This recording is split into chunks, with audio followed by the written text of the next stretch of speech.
The Ravens Flock presents Theblackfiles, an uncensored interview and review podcast for all geek fandom. Welcome everybody, friends and pals, guys and gals, boys and girls around the world. Pop a squat, pop open a cold one with all of your friends. It is Wednesday night, a couple of hairs past 10 p.m., and you've been granted access to the uncensored and uncompromising interview and review podcast of the Ravens Flock. So whether you're a friend or you're a fiend, boy, girl, or in between, you are tuned in to a brand new episode of The Black Files. Welcome one, welcome all. Awesome to be here this evening on Wednesday, January 31st, the final day to wrap up the first month of 2024. And I hope you guys are doing great. Hope you guys are cozying up as we all endure this whiplash-inducing weather. That doesn't seem to be stopping. No kidding. Like, literally 2 days ago, it was like 78 degrees out at night, and now it's down like 57. I'm like, yeesh, what the hell? Well, welcome to the Sunshine State, folks. That's Florida for you. We don't know what the hell we're doing either. Hold on. Wait, did I ever download it? I think I did. No, I didn't. Well, anyway, that's not the important thing. The important thing is you're tuned into the Black Files, folks. My name is Juan Arauz. I'm one of the heads of the Ravens Flock, the tech guru of the team. I'm the guy who keeps the beep boops and the boop beeps together. I'm the guy who, after careful consideration and due deliberation, is going to have to buy new cables for the microphones out of my own pocket.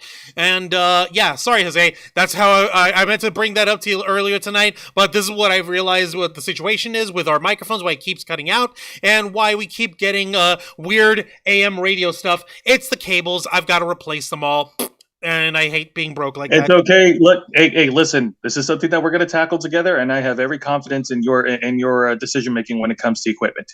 I appreciate that. It's not a matter of confidence, though. It's just a matter of this sucks that I have to spend my own money on this stuff, especially considering how expensive cables can get when you start adding it all up. But as Angel, if he was here, would say, it is what it is.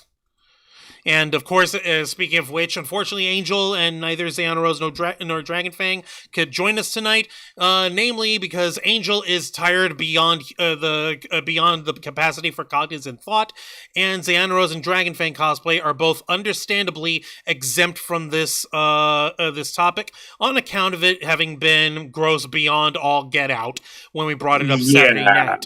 So joining me tonight is the head man, the founder of it all, the guy who started everything here, my brother from the same mother, the founder of the Ravens Flock channel, executive producer and content manager, and the host of our flagship show, the Ravens Flock, live every Saturday night at 7:30 p.m. Eastern, and our program Wrestle Rewind, which is also live every Thursday night at 10 p.m. Eastern. Folks, give it up for Mr. Jose Casabona! Thank you very much for that introduction, Juancho. Happy to be here tonight. I'm cozying up right here in my bedroom with the heater fired up, so I am good. So you're baking yourself. Good. I am toasty. So you're baking yourself. Yeah. So what, am I gonna have Kentucky Fried Tall Guy now? Bitch, I ain't from Kentucky. I'm from New York. Okay, New York Fried Tall Guy then. What the hell? How am I going to explain this to Mom? Hey, Mom, sorry I let your favorite child die because he was too New York cold. Steak.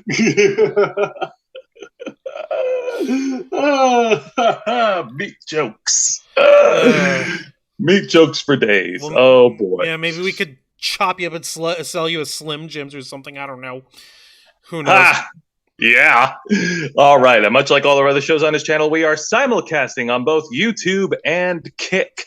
Hit the subscribe or the follow button on the bottom right corner of your screen. Click the bell icon to enable all the notifications. Leave your questions and comments below, and we'll answer as many as we can. And if you wish to go above and beyond to support the Ravens Flock, then you can become an inner flocker. For $4.99 a month, you'll have access to all the perks that comes with our membership.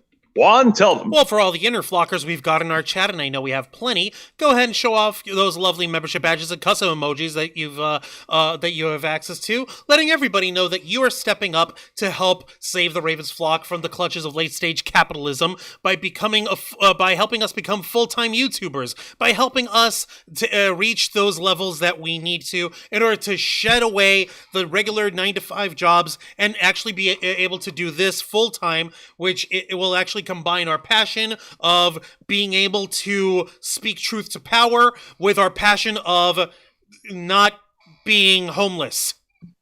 Those are two things that we're very passionate about. You also get access to members first and members only content, a special discount to our merch store, link in the description below, and you also get access to us, the Ravens Flock, your favorite motley crew of nerds, here to make your voice our mission by providing us your thoughts, your input, your feedback, your ideas on how to better shape the future of this channel to suit your tastes and your needs. I'm going to go ahead and say hello to Lisa Boo and Nikki Bella, who are in the chat right now. I know that we've got some other folks who are lurking. Welcome to the Theblackfiles, where we usually tackle the harder and darker subjects in the world of nerd and pop culture. Before we do that, though, Jose, may I kindly show off some of the newest wares that we have over at our merch store over here, by the way? Absolutely. Go right ahead. Show away, my friend. All right. Well, first things first, I'm going to remind folks over here, you can all go. Also, Mama Pam is here. Okay. I don't know who this... Okay. This is a spam. Okay, never mind. Sorry about that, folks. Hi there, Mama Pam. Bye there, Mama Pam. I don't think so. I hope you didn't see that, Jose, because that was just embarrassing. I saw it for a second, but don't worry about it. Okay. Let's go ahead and tell our folks what new merchandise we have available right now in our Teespring shop. Well, since first things first, since I know that we do love ourselves our program Los Amigos Play, we figured that we would actually go ahead and help bring some more Los Amigos Play merch up in the house over here. So, ladies and gentlemen, first off, you know the Los Amigos Play T-shirt that we modeled after it's obviously a homage to the PlayStation logos over here. Los Amigos Play, LAP there. Easy, right? What you may not know is that we've also expanded to the other major consoles over here. So, as you can see, we've got the red t-shirts over here, if you like our homage to Nintendo, and we've got green shirts here if you like our homage to the Xbox stuff. They come in green, and the green and red shirts also come in black as well. So far, I've only got the regular sleeve t-shirts and the long sleeve tees as well. And like I said, if you go ahead and if you go to our merch store, tiny.cc/shoptrf, you can shop for these on your own, and you can pay for it all in one shot, or you can make 4 simple payments using Afterpay, which is something very handy. And I know that this merch isn't really 100% super mega affordable. That's not our fault. Teespring has to have their overhead, which is fine. But if you want to support the Ravens flock and you're not able to drop that entire amount right away, consider using Afterpay. It just breaks up the total amount of your order into 4 easy payments that they'll debit out of your credit or debit card every 2 weeks until it's paid off. Easy peasy lemon squeezy, right? Yeah, it is. It's actually really good that we have that these methods of payments are accessible and they're easy to follow. It really is. And it's really helpful that we've got that available. So again, thank you for Teespring being partnered up on Teespring with Afterpay. And yes, Lisa Booth, thank you for reporting that spam bot anyway, because that one was freaky. Look, folks, I'm not gonna lie. Maybe this was like socially engineered. I don't know. Who knows? I don't. Who knows? But I think we need to give a shout out right now to our mod squads. Yeah, no, to the mod squads on our YouTube channel who are keeping it down for us, especially Nikki Bella. Anytime that we go live, she's always working round the clock to make sure that everything is orderly on the live chat, along with the rest of the mods. And you know what? More power to them. These guys are great. These guys are awesome. I don't know how the heck they have the energy to do this. I really do appreciate that too. Thank you very much to our wonderful mods. Everyone who's in the mod squad, whenever you help out, you guys are excellent, and I appreciate you there. And one other shout out that I want to give here is to our partner over at the Ravens Flock, and I think Angel could probably use a little bit of their power, which is sadly something that Angel doesn't have a hand of at the moment, but that'll change soon thanks to our partnership with Glitch Energy. Just go to glitchenergy.com, use our promo code FlockFuel, and get 20% off of your purchase. Jose, you were about to say how you agree that Angel could use a little bit of guava warfare or maybe cherry bomb. No, absolutely.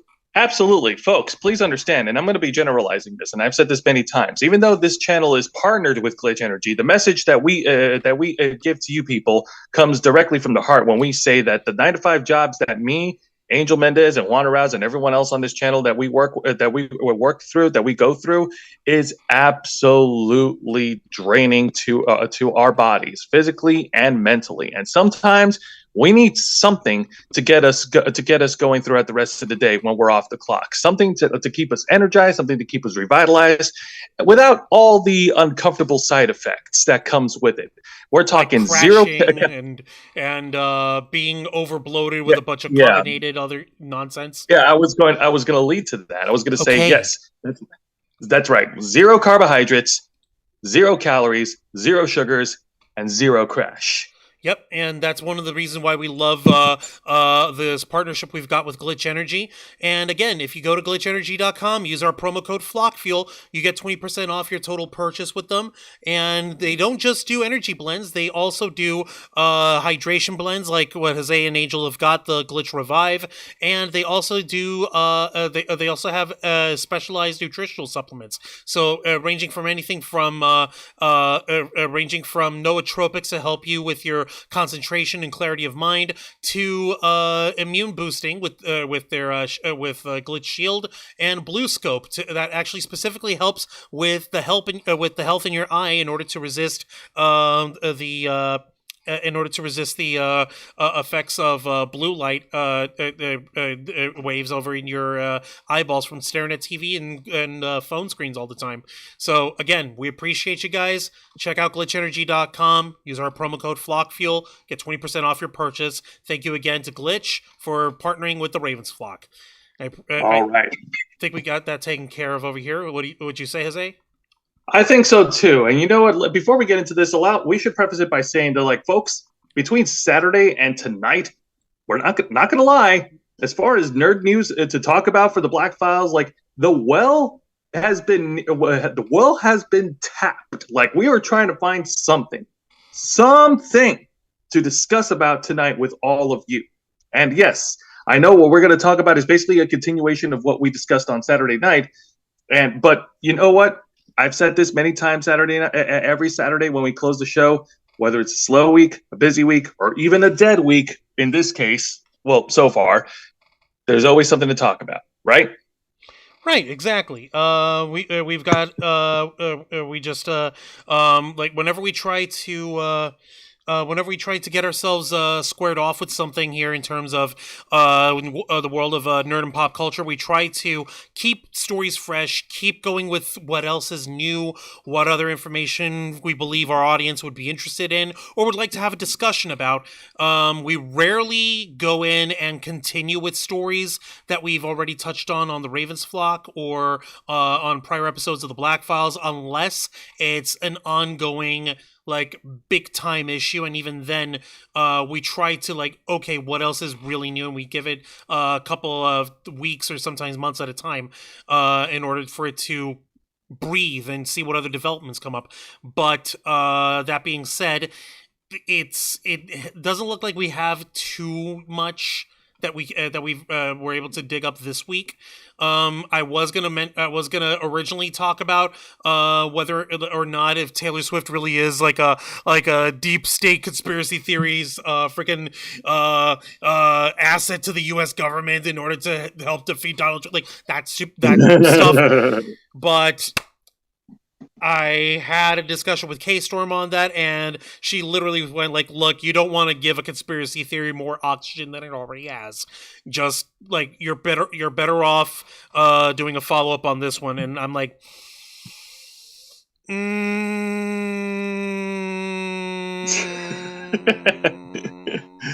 Oh my goodness. So I know, Juan. I'm sorry. We can't get Swifty.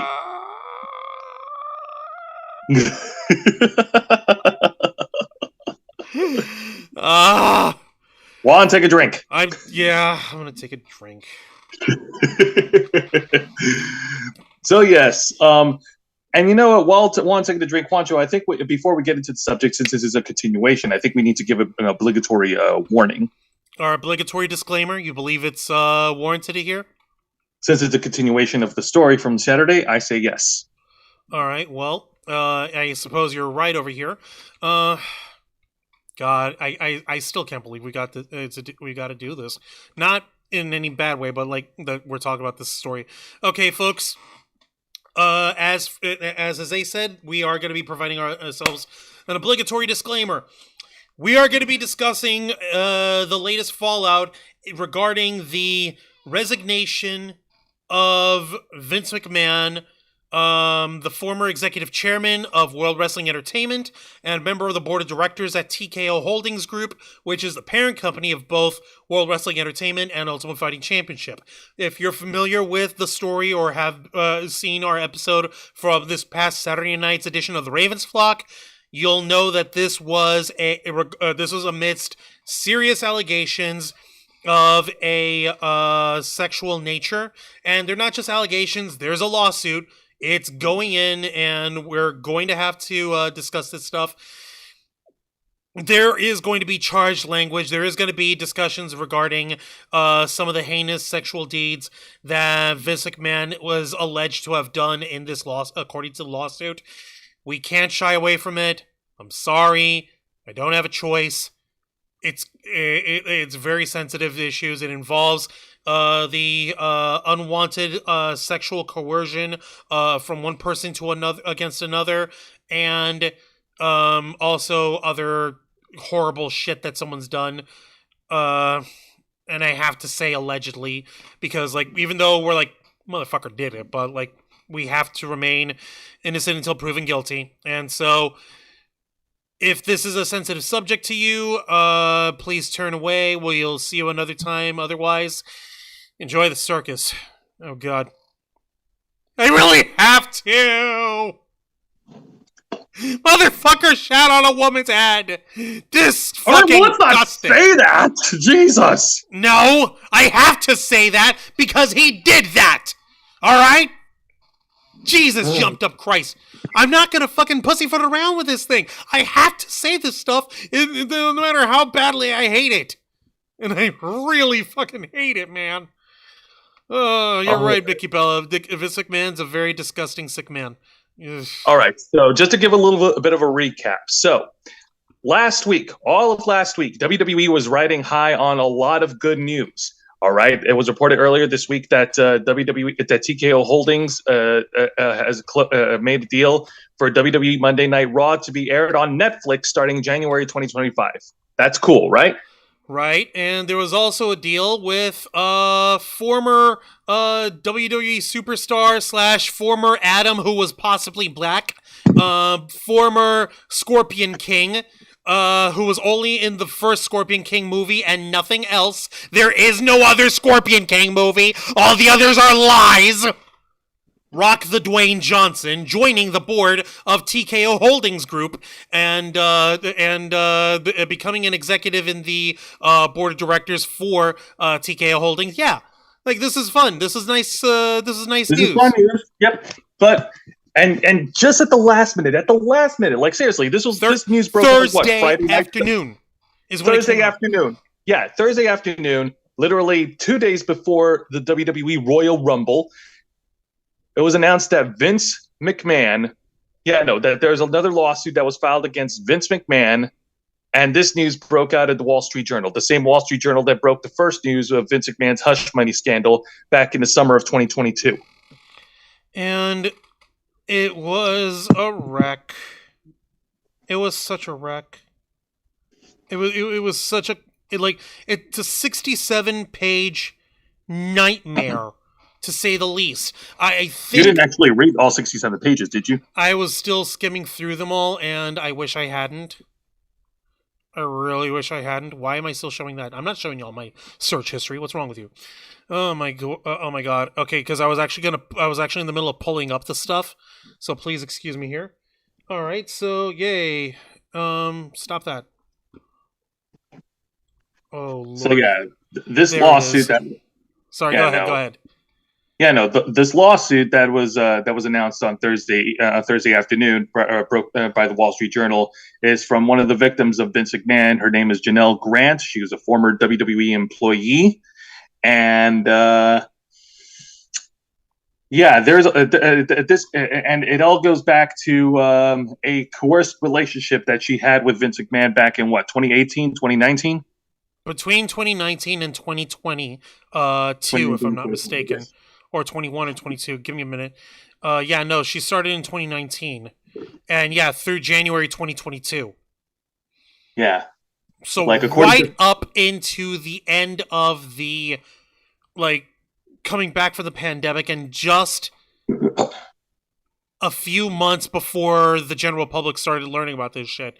Yeah, no. Again, in order for the folks to read this on your own time, on your own dime, I'm going to share once more the link to the actual documentation, which is right here, the deadline link, and I'm also going to provide the link from the Athletic, which summarized the lawsuit as well.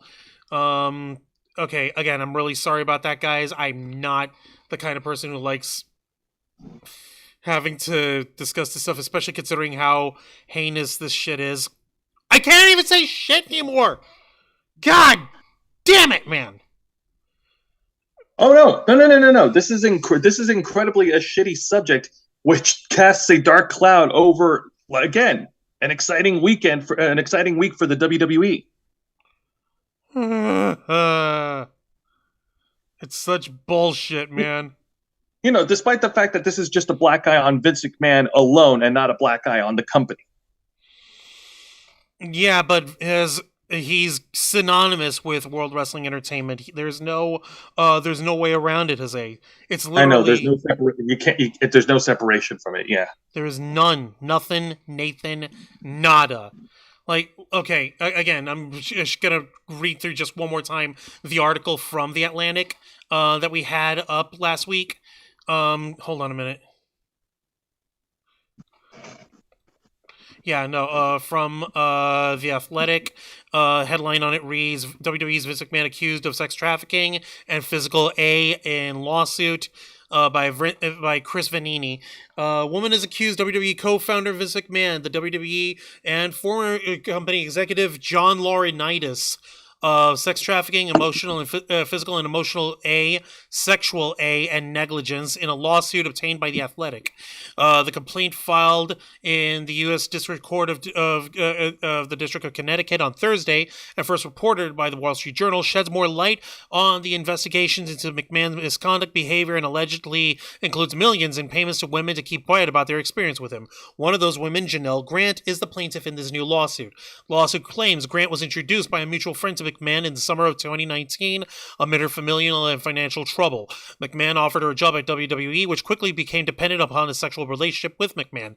Despite her initial pushback, Grant felt coerced into the relationship due to the prospective employment and felt very quickly trapped in it, as McMahon warned of damage to her career and reputation before it got out. So, first off, he's basically, you better do what I tell you, pal, because, imagine what might happen to you if people find out what kind of a hussy you are, pal. Nasty. Jeez. In her years of experience with McMahon, she knew her request to stop would be ignored at best or used to destroy her career and reputation at worst, the lawsuit reads. The relationship was continued through January 2022, put her through acts of, quote, extreme cruelty and degradation, including injury, the complaint claims in graphic detail, and she would, quote, disassociate and or become numb to reality. Oh, dear Lord, not this again. Wait, hang on. God dang it. Is it a bot? No, not a bot. The thing of continue reading. Hang on. Well, I Hang think we on. pretty much. Like I can fix this over here. Okay, so yeah. You guys get what's happening. This is absolutely disgusting. It's absolutely it's not even speculation at this point. We're pretty sure 95% at this point that he fucking did it, but that's literally like up to a jury to decide. And even But it then, would be, but yeah, no, but it would be ignorant of us to not take the victim's words seriously because it rings similar to all the stories that we've heard from other victims of Vince McMahon over the years. yeah, it really would. Jesus. Okay, I'm just absolutely revolted by this man. I'm absolutely revolted by him. Um, the stuff includes like issues of like, oh, what do you call it?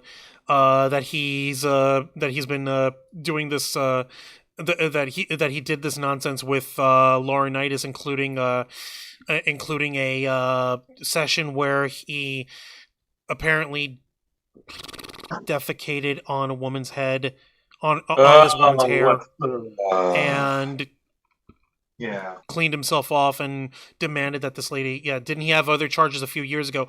Lisa Boo, that's actually the same thing. Like back in 2022, around September-ish, when the allegations and stuff came out, right? Yep, that's right. Yeah, when the first allegations came out, this lady, Miss Janelle Grant, she was the first. She was the actual first. And the reason why she felt emboldened to actually step forward and start actually coming out with taking McMahon to court is a real simple reason. The non-disclosure agreement was dependent upon his payment to her. He offered her $3 million in order to keep her silence. He made his first payment for the first $1 million, and then he never spoke. Then he never gave her another penny afterwards. So, by her judgment, okay, no money, no honey. Boom. Let's do this shit, motherfucker. And that's really himself. That's really Vince being a cheapskate and Vince being an asshole for it. Yeah, I knew he was paying someone off. Yeah, he was paying a lot of people off. The investigation that they did internally in the WWE back in 2022, early 2023, that investigation. They uncovered nearly in $19 million that Vince spent on from company funds to pay off all those NDAs.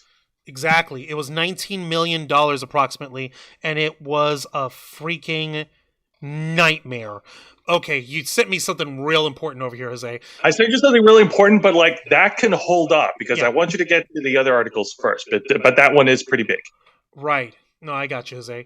Now, that being said, basically, within the lawsuit itself, the reason why the reason why John Laurinaitis is involved in it is obvious. He partook in this stuff as well. He partook in the sexual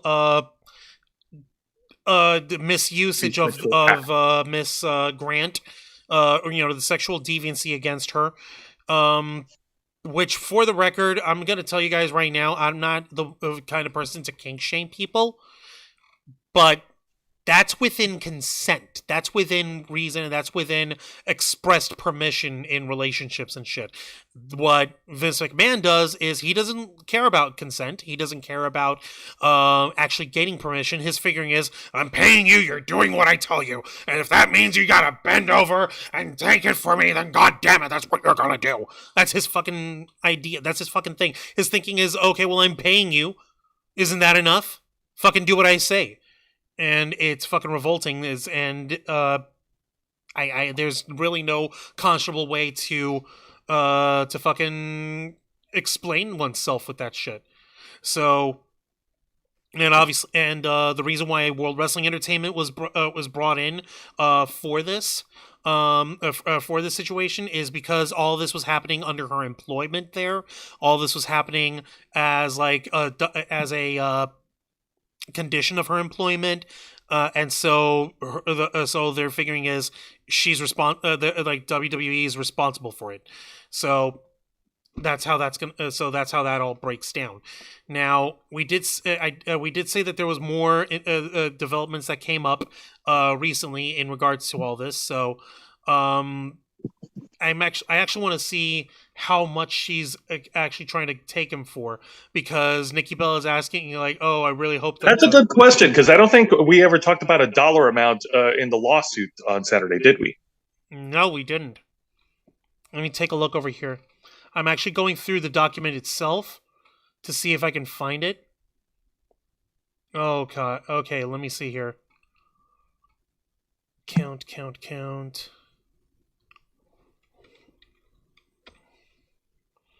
Okay, no.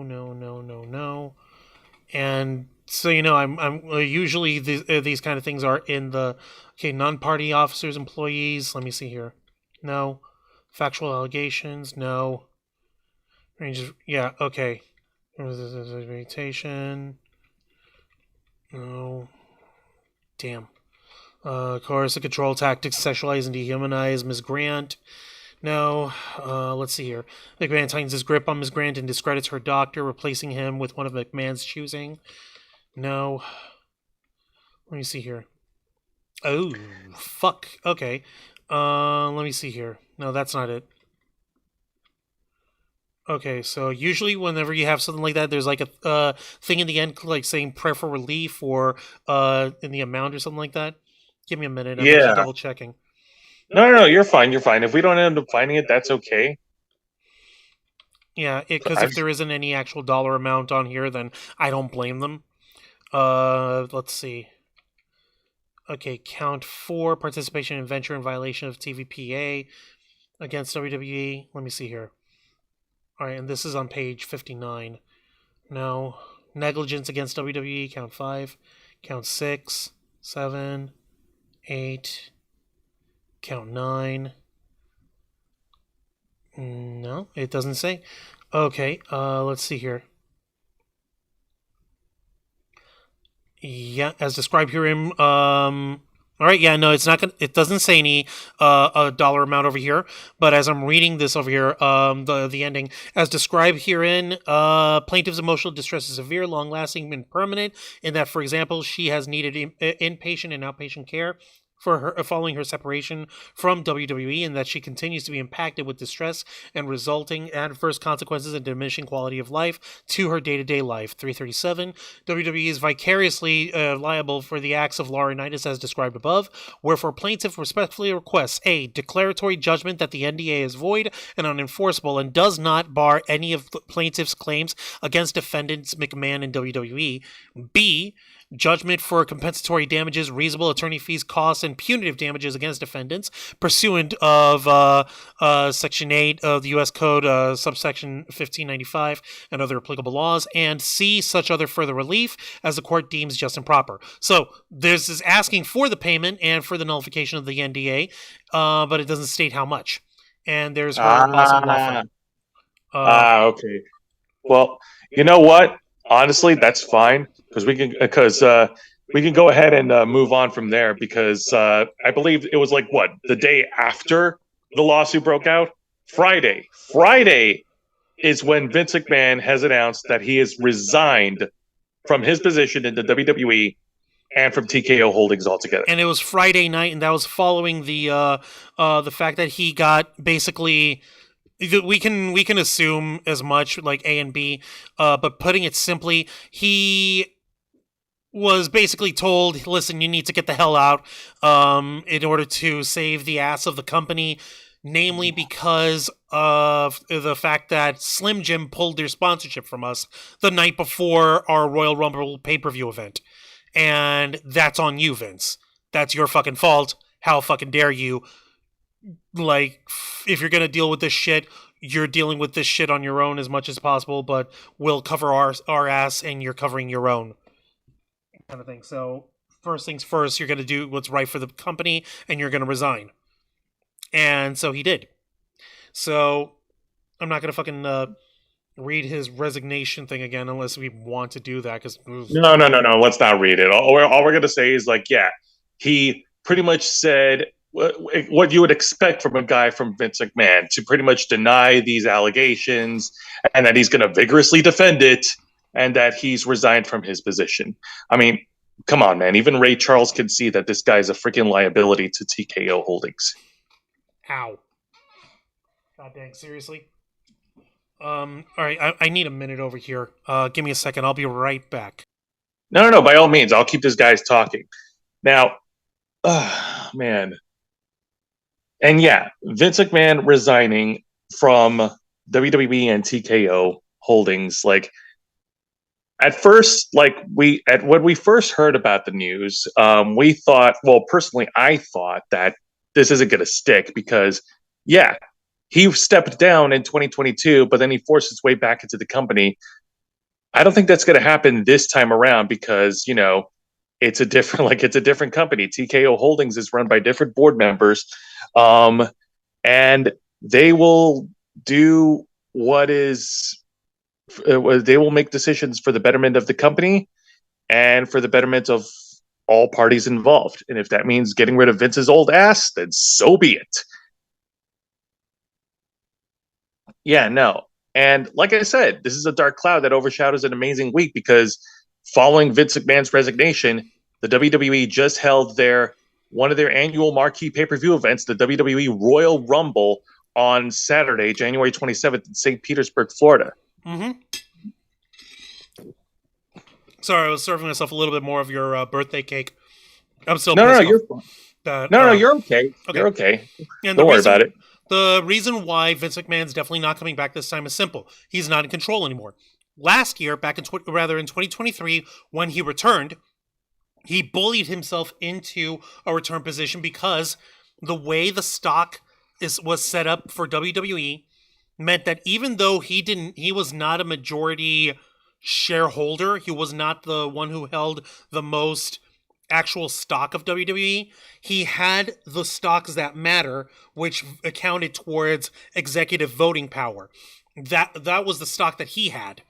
And he basically said, well, screw the board, screw the shareholders, I'm coming back, and I vote aye. All opposed? Huh? I'm sorry, I can't hear you over my majority shareholding with this Type B stock share that gives me the most voting power. I don't give a damn. Oh my I'm coming God. back. Yeah. Fuck you. I know. The way you described it reminds me of that ending, climax Mr. scene from Deeds. Mr. Deeds with that freaking asshole Chuck Cedar. Like, if he'd have gotten his way at the end of the movie, had it not been for Winona Ryder. That's exactly it.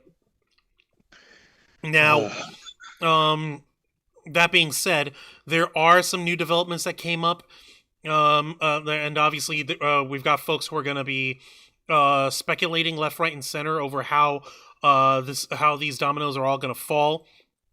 So, hey, Struggler, what's up there, man? Welcome to the Ravens Flocks program. Welcome to the Blackfiles, buddy. Glad to have you here. Let's see. I'm going to first bring up the Wrestling Inc. What do you call it? The Wrestling Inc. Article that you gave me here, Jose. Okay. I mean, you don't have to bring that up. I was going to say we could probably lead with the article involving a certain giant Aryan heavyweight dude who is implicated in the lawsuit. Whoa! First off, before we do this, I got to give it up to the Struggler because he just gifted 5 memberships to the Inner Flockers! Hey! Holy shit! So, congratulations to Nikki Bella, Matthew Coburn, Project Metal Music, Aaron Cooper, and Jen Pearson, who've all been gifted memberships courtesy of the Struggler. Holy shit! Yeah, and Jose's birthday was this past Monday, so congratulations. Oh, thank you, Struggler. I appreciate it, man. Like, the thing that I was pissed off about was that I tried to make Jose this cool, Boston cream, donut cake. Also, hey, up there, Carrie C., welcome to the Blackfiles. We appreciate you being here. The thing is that I actually made the custard from scratch.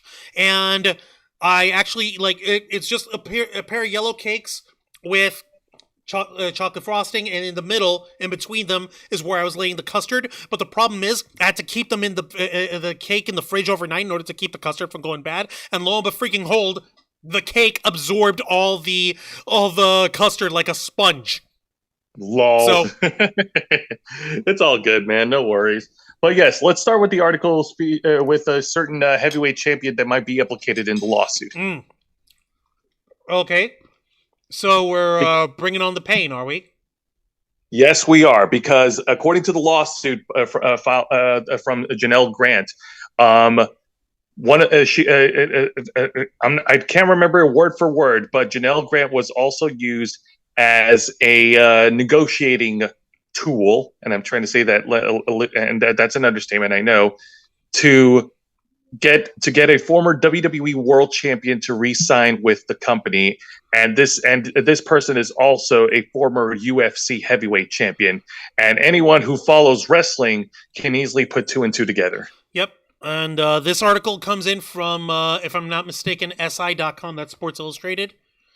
That's right. Yep, Sports Illustrated, and their Fan Nation page over here. Headline reads: Major update on Brock Lesnar's WWE future amid serious Vince McMahon allegation. This article was up yesterday by way of Fernando Quiles Jr., and there's a huge development on Lesnar's WWE career.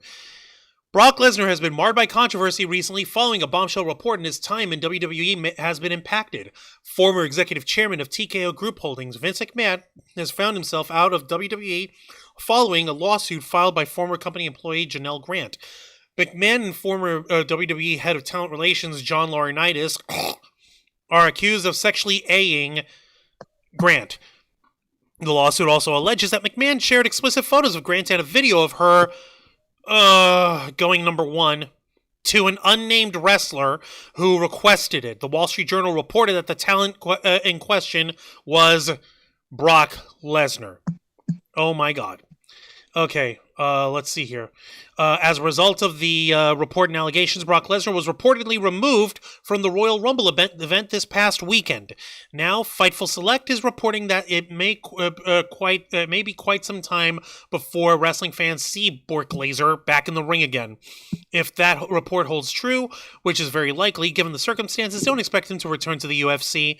Both UFC and WWE are now under the same umbrella, TKO Group Holdings. While UFC CEO Dana White has a strong relationship with TKO CEO Ari Emanuel, Ari is doing all he can to wipe away the negativity that McMahon has left behind, and that goes for TKO as a whole. PW Insider reported that Emanuel might clean house when it comes to those who worked closely with Vince McMahon. That could mean doom for any remaining backstage WWE worker who was labeled a Vince guy, and it may be even the end of Brock Lesnar under the bright lights. We'll keep you posted on the Brock Lesnar situation as it develops. Okay, so Fightful Select are the ones who brought this up. Are they? Yes, they are. They're the ones who brought this up, and yeah, no, Brock Lesnar was scheduled to make an appearance at the Royal Rumble on Saturday, but was pulled out at the last minute in the wake of the latest lawsuit. So, basically, because he got named for this, he's not going to be involved with WWE anytime soon. So thanks a lot, Vince. You just took a golden goose and you strangled it on your way out like a fucking idiot. Nice going. He had one job to do, just the one, but he couldn't do it. And allegedly, this is because all this was requested by Brock Lesnar directly. I seriously doubt that, but let me see if I can find the actual Fightful article, because for some reason they linked to the Fightful website, but they didn't link to the article. Is it that the article is gone now? I think what it is that in order to read the articles, you have to pay a subscription service for Fightful. I actually tried one of those links in the past. Well, you would imagine that these guys would be able to link each other since they're both news outlets. You would imagine. I know that PW Insider offers a free like like an article link where you can read it for free without having to pay subscription. All right. Well, looks like that speculation seems to be down and out. The closest thing that I could find, let me see here. Yeah, no, the closest thing that I could find was reported plans for Brock Lesnar that was brought up Saturday night. Let's see over here. Report Brock Lesnar was to work with Dominic Mysterio at the Elimination Chamber event. Ouch. Okay, so this comes by way of Jeremy Lambert over at Fightful. Let's see. Reported plans for Bork Laser. According to John Pollock of Post Wrestling, Bork Laser, yes, that's what I call him because I don't respect him, was originally slated to work with Dominic Mysterio at WWE's Elimination Chamber event. Let's see here. Dave Meltzer of Wrestling Observer.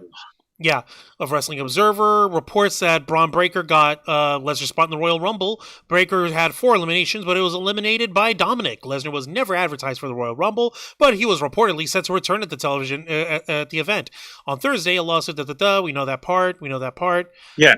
Actually, yeah, I did send you an article from Wrestling Inc. on Braun Breaker. That is true, folks. We're going to talk about the Men's Royal Rumble tomorrow night on Wrestle Rewind, but NXT superstar Braun Breaker entered the Royal Rumble at number 20, and that's originally Brock Lesnar's spot. That was going to be Brock Lesnar's spot. Yes, Brock Lesnar was apparently going to come in a big blockbuster triumphant return, and he was going to be Cowboy Brock. He was going to be fucking tearing people's asses to Kingdom Come. This cake is delicious, sorry. No, you're fine. It's okay, dude. But instead, like WWE pulled out Brock and put in Braun Breaker, and Braun got all the Brock spots. And to his credit, if you guys have watched my program Thursday nights, you've heard me and Juan talk enough about Braun Breaker. He did pretty good. I've seen the Men's Royal Rumble match. He did pretty good. Yeah. He did a damn good job. Let me show you guys. I went ahead and shared the Wrestling Inc. Article there. Braun Breaker reportedly replaced former WWE champion in 2024 Royal Rumble match. Braun Breaker has made this by way of Sam Palmer, by the way. Braun Breaker made a big impression during the 2024 Men's Royal Rumble. He entered at number 20, and in 5 minutes, he was in the match. He eliminated Jey Uso, Finn Balor, Ivar, and most surprisingly to fans in attendance, a returning Omos, before eventually being eliminated by Dominic Mysterio. According to Dave Meltzer, which, by the way, for the record, anything involving Dave Meltzer, who's the chief editor of the Wrestling Observer newsletter, take it with a grain of salt. Because, truthfully, he doesn't know how to distinguish speculation from fact anymore these days. I don't know what to tell you. Weed's super legal in California. Anyway, let's see here. So back to the article. This is always the plan for someone else. The fact that the match was pretty much scripted out already. Braun Breaker essentially fulfilled the Brock Lesnar role. He came in when Brock Lesnar was going to come in. He threw out the guys Brock was going to throw out. He got thrown out exactly how Brock Lesnar was going to get thrown out. Lesnar was slated to return to WWE at the Royal Rumble, but due to the recent lawsuit filed against Vince McMahon by Janelle Grant, the former WWE champion, he was pulled from the event. Lesnar was not officially named in the lawsuit, but it does mention a former UFC heavyweight champion who was negotiating a new WWE contract in 2021. This has led to speculation that Lesnar is the candidate, as he is the only person to fit this criteria. Meltzer noted that Breaker wasn't scheduled to be in the Royal Rumble match. However, when Lesnar was pulled, the company had limited options in finding someone who could perform a similar role. It was also mentioned that the plans being the same for both men, Dominic Mysterio would have been the man to eliminate the former WWE champion, setting up a match between them in the future. And yeah, this is all from Wrestling Observer and Wrestling Inc. So, of course we're going to please credit you guys. What's wrong? But don't worry, don't worry. WWE actually confirmed this in a digital exclusive interview. Braun Breaker will be feuding with the Judgment Day. So yeah, that part is true. Is that so? Ha. Yeah. Well, so that's gonna be fun. Scrolling. Can't wait to see how that. Can't wait to see how that pulls out.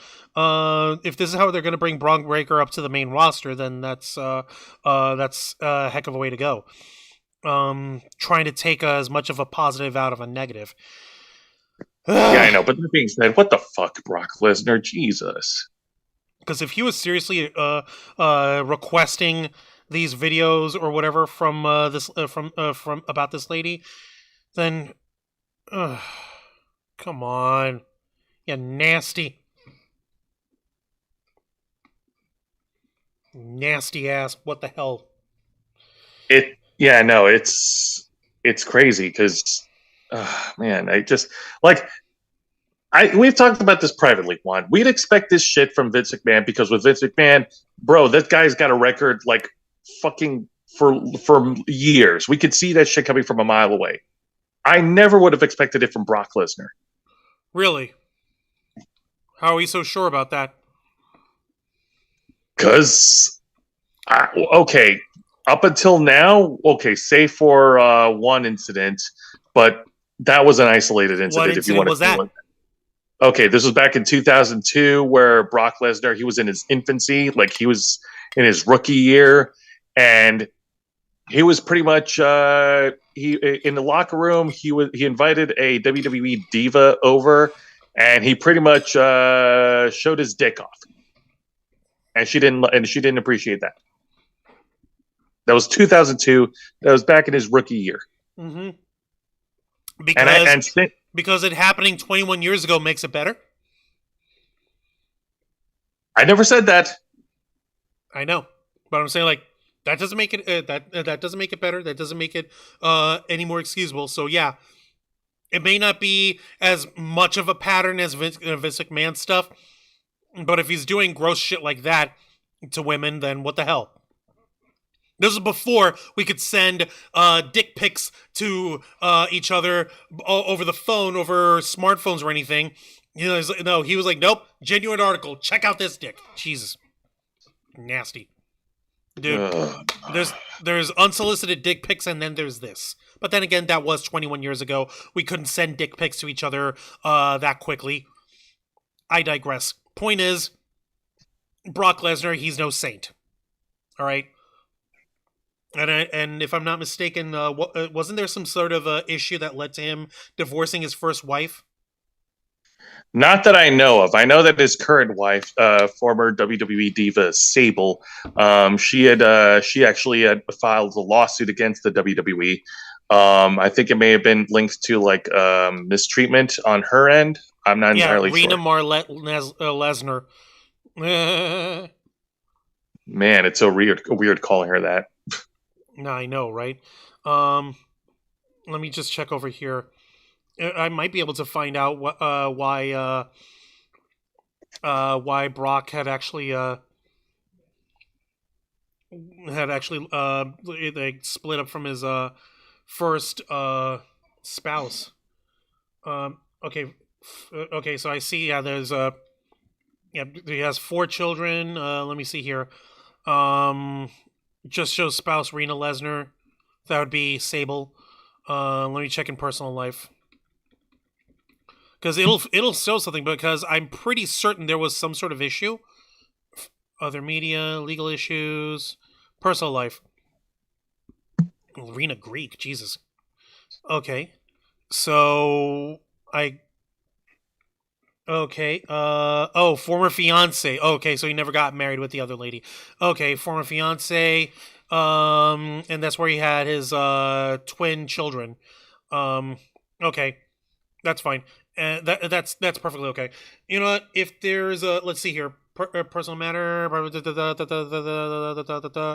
No. Okay. So if there's no issue, or if there's no details that we know of why he separated from his fiance and then got married to Sable in 2006.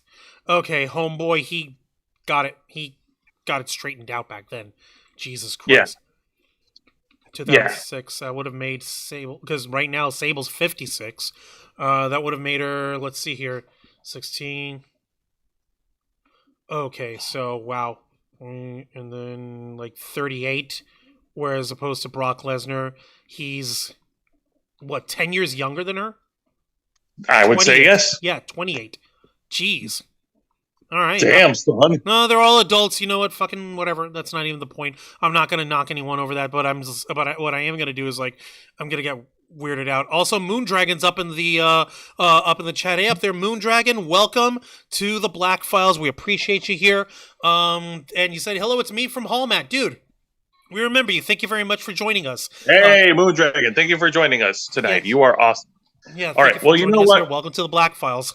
Yeah, you're so okay. So that's the only marriage that Lesnar's been in. But seriously, dude, if that's what he's freaking doing with his spare time, what's the matter? What he hooked up with Sable. You know, every boy in the Attitude Era, every teenager, every person with a freaking libido, who was oogling at her. Like seriously, I don't even know if I have to show any old photos of Sable from back in the day. Nah, we don't have to. We don't have to get into that, but we do have to get into. Well, like just to show the point over here of like what's her face? Yeah, yeah, she was rocking hot babe or whatever back then. So yeah, anyone married to her, I don't care if it was even like freaking. There's a 10-year age difference between them now. That's not even the point. Fucking, what do you call it? He scored the biggest score in the history of scores for any dude. So what the hell is he doing? Like trying to solicit like nasty stuff from some other lady from his boss, if that's even the case. Because all we know is that in the lawsuit is that he's that he was shown this stuff, not specifically that he requested it. You know what? I could probably find out. Hang on a minute. La la la la la. UFC. There's only 2 mentions of UFC in the entire document. And the first mention, page 4. Yeah. I'll start with page 3 to show the actual full paragraph. In number 15, in March 2020, McMahon began sharing sexually explicit photographs and videos of Miss Grant, including pornographic content he recorded with other men, both inside and outside the company, including members of the television production quote tech team, executives, producers, and a world-famous athlete and former UFC heavyweight champion with whom WWE was actively trying to sign to a new contract and ultimately did sign a contract. Yeah, so he's the only fucking guy. He's the only freaking guy. Moron. Well, you know what? Let's go ahead and move on from that because I think we need to focus on another important part: how WWE responded to the lawsuits. Not just from the internal side of having Vince resign, but in terms of the public. Okay, well, as far as the public goes, what do we have in mind here, Jose? Are we going to be picking up the video that you showed me? That's right, because these questions actually did come up during the post the WWE Royal Rumble press conference, and a lot of the questions were mostly for the current head of creative right now, Paul Triple H Levesque. Mm-hmm. So now, Juancho, I've sent you over the video, and I sent you over timestamps and the names of the journalists and who they're affiliated with. Appreciate that, Jose. And for anyone who wants to actually watch the press conference on their own, let me see here. Royal Rumble press conference 2024. Boom. Okay, so you can watch it on this link that I'm sharing with you guys right now on the YouTube chat. And what I'll do next is, since I cannot, to save my life, I cannot play the video. But what I can do is I can play bits of the audio, and we can talk over, we'll speak about it, we'll give our commentary on it from there. That's what we'll do. Okay, so that's fine. That's the same thing we did for the Tony Khan stuff a month ago, right? Yeah, that's exactly what we did. Okay, so first we're going to timestamp 41:30, right? Yes, 41 minutes and 30 seconds into the video. And this is the first question asked to Triple H by John Alba, who's with Fightful. All right, let me see here. Okay. Give me a minute. All right, so I'm going to go ahead and I'm going to play the audio for you guys, and I'll let you listen in, and we'll take this over here. And just so you guys can see, yeah, this is the actual bit. Triple H looks weird with glasses. So weird. Oh, well. All right, let's hear it. John Alba, Fightful. Speaking of the business side of things, it was about a year ago the WWE Board of Directors unanimously opposed Vince's return to the company as executive chair due to the ongoing investigations at the time before ultimately voting him back into power. You, Stephanie, Nick Khan, you were part of that. What degree of knowledge of the current accusations against him did you guys have at the time, and how does the situation affect WWE's relationship with partners going forward? Okay, that's really straightforward questioning, right? Like, you can't, yes. There's no two ways about it. He's asking them, what did you know, and how did you know it, and what was your role, right? Correct. Okay, this is Hunter's response, folks. And let's just say we're going to start seeing a pattern. Yeah, so I'm going to do exactly what you would expect me to do here. Look, we just had an amazing week. I just said it, 10-year, $5 billion Netflix deal. Rock joining our board. We just sold out the Royal Rumble, put 48,000 people in the Tropicana Field. I choose to focus on the positive. And yes, there's a negative, but I want to focus on that and just keep it to that. Now, one thing that I will say here, you've got to hand it to Hunter. He knows how to obfuscate. Yeah, deflect. You're right. That's absolutely right there, Lisa Boo. He deflected. That was well done on his part. He didn't answer directly.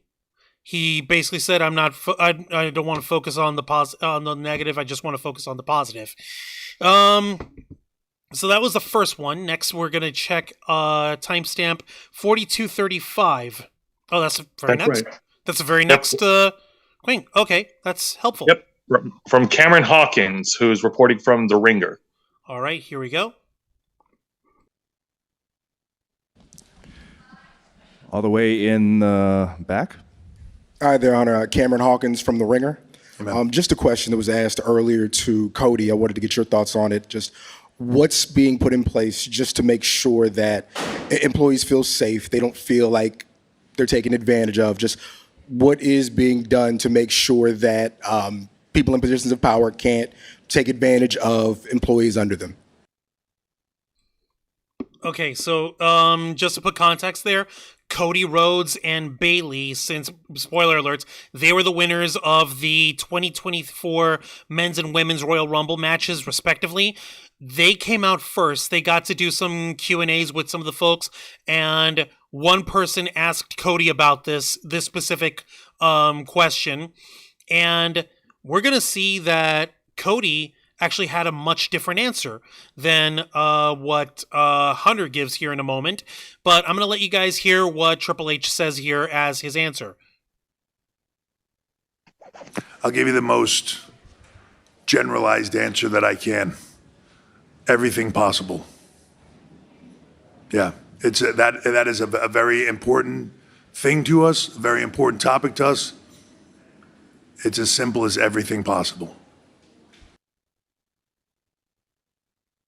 Such as, for example, like, buddy, you can't just leave off at a anything, anything, please, anything at all. No, yeah, Triple H, you can't just leave off at leaving it just a broad general statement and not give any specifics. Like, come on, man. Ay, coñazo. Like, listen, I get it that he's an executive, and I get it that he's likely not in much of a position to do anything about it. But at the same time, he's not doing anybody any favors here with this shit. With this everything possible. Like, such as what? What's possible? What has he possibly done? What else is possible that he has done? Is there anything that he has done that they're going to do? Now, hang on a minute. Yeah, no. Now, to draw a comparison to Tony Khan and his behavior during the AEW World End press conference, I think there is. We're not going to fucking pull punches. No, we're not. No. Don't worry. Silliness aside, there is a key difference. Whereas Tony Khan, he clearly is in a position to talk about such rumors if he wanted to, if he chose to do so, but he chose not to do so. As for Triple H, he's not in that same position, and he was probably instructed by the board of directors of TKO Holdings and WWE to not divulge any information regarding the lawsuit. It's possible, but we don't know for sure. But what we It's a theory. It's a theory. It is a theory, but at the same time, it still feels like a Weasley way to deflect and a Weasley way to not give a straightforward answer, even though he can give a straightforward answer. Like, we could definitely use that, especially like if he's giving an example, anything, any fucking thing. But I'm head out, so yeah. All right, no, I understand, Moondragon. Check this out. We appreciate you being here. Check us out. We're also live Thursday nights for our other program, Wrestle Rewind. And Saturdays, we have a 2-for-1, 5 p.m. We have our Let's Play show, Los Amigos Play. And 7:30 p.m., we have our main show, The Ravens Flock. Check us out then. We appreciate you, Moondragon. Thank you for stopping by. We'll see you next time. Be sure to don't forget to leave a like on your way out. Liking is free. We appreciate it. Thank you. But yeah, no, he could have said something. No. I agree. I totally agree. And the next question is immediately after. How convenient that all these questions are all grouped up. This one is in the timestamp for the Triple H portion, 43 minutes and 30 seconds. And this question was asked by Brandon Thurston, who's reporting from WrestleNomics. All right, Brandon Thurston, WrestleNomics. Let me take a look over here. Yeah, you said this is the very last, the very next one. Okay, here we go.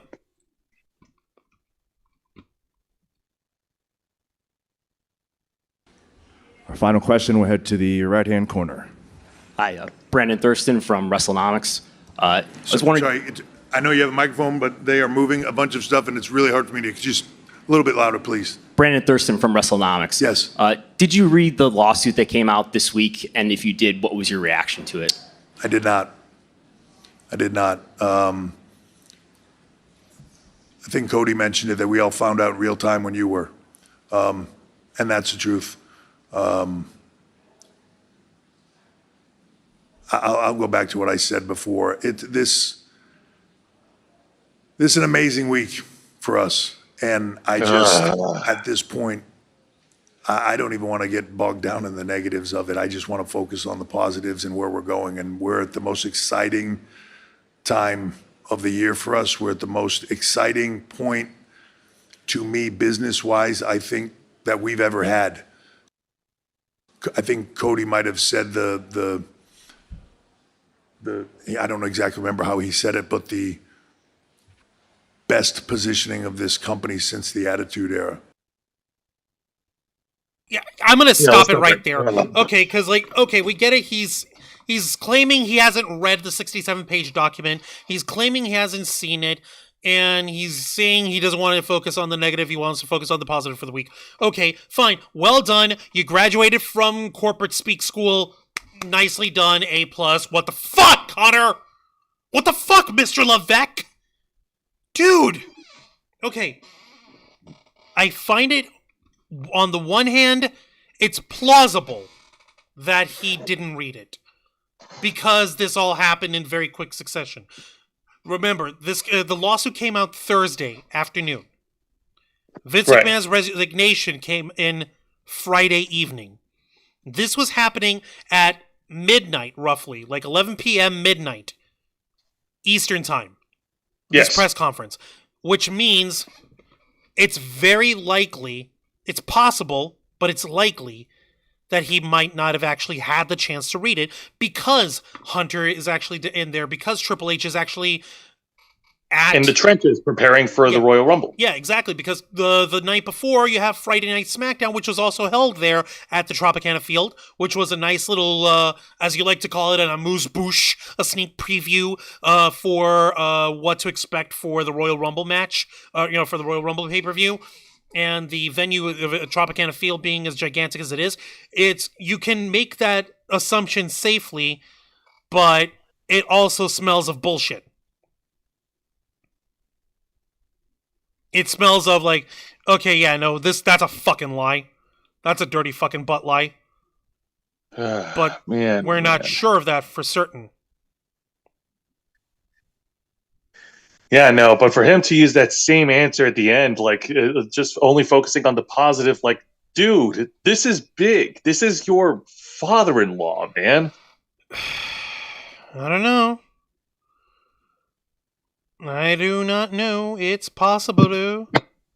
It's within the realm of possibility, which sucks. But at the same time, what can we really do? Like, yeah, no. Like, we can't hook him up to a lie detector, because, like you said, it's just as easy that he really didn't have the chance to freaking read it all, and that he really was just like caught up in the psychosis of having to run the shows, having to run the pay-per-views, and having to run SmackDown the nights before all that. So it's very much within the realm of possibility. He might, and yes, Cody Rhodes did say in the press conference that everybody learned about the lawsuit and Vince McMahon's resignation in real time, the same time as everyone else was in the general public. So it's yeah. Actually, we could possible. go ahead and rewind. Yeah, no. Actually, for that, we could go ahead and rewind back to 19 minutes and 5 seconds to hear that part. This question was asked by, and this is a familiar name, Nick Hausman from Wrestling Inc. All right, and the reason it's familiar is because Nick Hausman, just a couple weeks ago, was part of the situation involving the allegations that were brought up against Chris Jericho. That was last month, approximately last month. So there was 1925, you said? 19 minutes and 5 seconds. 1905. Let me see here. Because Cody gave a more poignant answer. In my soul, something, Cody Rhodes. All right, so I'm going to go ahead and show Cody Rhodes' response to this, and we're going to go ahead and check and see how it works from there.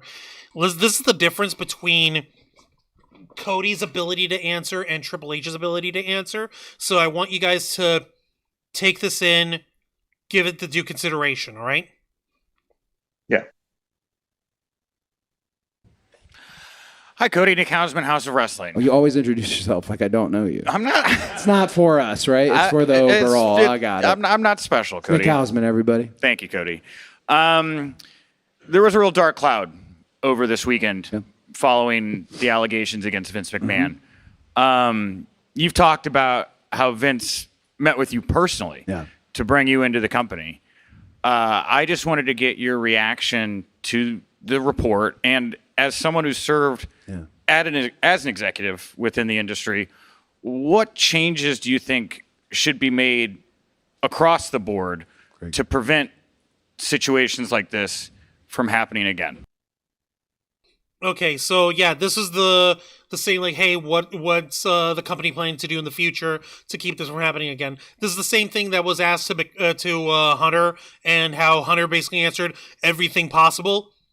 Without getting into the specifics. Yeah, and this is how Cody Rhodes answers it instead. So here we go. It's a great question. I know as far as the news is concerned, we were finding it out and reading the same things that you guys were reading. And you said a dark cloud, certainly. As far as TKO, Nick Khan and the board clearly took it very seriously. acted immediately. And looking at the future, I don't know the answer to that. And I think somewhere is probably a basic tenet of just this crew, more than ever from a roster standpoint, is very family. I've never seen anything like this. Most of the time, wrestling locker rooms are fighting, talking trash about each other, making fun of each other, sandbagging each other in the ring, all that nonsense. This crew is very team-based, and perhaps that's the ingredient, is everyone looking out for everyone, being accountable. And I know for me as a performer and a competitor, I've been through dark periods in our industry before. And it might sound cheesy, but it's very reinforcing, if you're in my position, that it's a time when, hey, we got 50,000 people out here. I want to give them something else from this weekend that isn't a terrible situation and terrible news. And I think we were able to do that. And obviously, as more news comes out, we'll be seeing it just like you do. Thank you. Okay. Yo. Okay, Cody's gonna need to give Triple H some pointers here. I think you commented about Cody Rhodes as his vernacular back in 2022 when he returned to the WWE. I think you made a point saying like he's a very good politician. He's a very good talker. He's very articulate. He knows how to freaking he knows how to freaking say it. Like how to convey a point and to get a point across in a diplomatic way, I suppose. Because Cody basically took that around. He's answered, at least like he also answered honestly. And there's like, okay, I'm not gonna lie, I don't know the answer to that, but I think the key ingredient is fostering the environment of everyone's on the same team, that we're very family, we're not fucking around with each other, and keeping everyone on the same page, that we're all working together to make money off each other, and that's the attitude that needs to be fostered in order for things to go forward. Something like that would have been perfectly fine if Triple H had said this, if he said something to that degree, because Cody took that question and turned it around by saying like, yes, I know I don't have an answer, but here is something that is positive about the locker room now, rather than what Triple H said, like, okay, we're going to do everything possible. And like I said, Cody learned about this, or rather, we learned about this the same time everyone else did, so I didn't read it. I'm like, okay, he's saying that's the truth, and that's the only word we can go by. It's sus, but what can you do? Of course, it's going to be sus, because anyone who's within like the family of the McMahons and Triple H, he's married into the McMahon family. It's not outside the realm of possibility to think that he is in the know to some degree. But that being said, Cody gave a very diplomatic answer here that, like I said, it turned it around to, okay, we don't have an answer to this, but we do have this that might be applicable. Like, does that make sense? Am I making sense here? No, that makes sense. That does make sense. Even if it's not the answer that we were looking for, if it's not the answer that we want, at least, Cody was able to give us an answer, and it was presented a lot better than Triple H. Yeah, Lisa Boo's calling Cody a smooth talker. She said that sounded a bit more real than what do you think?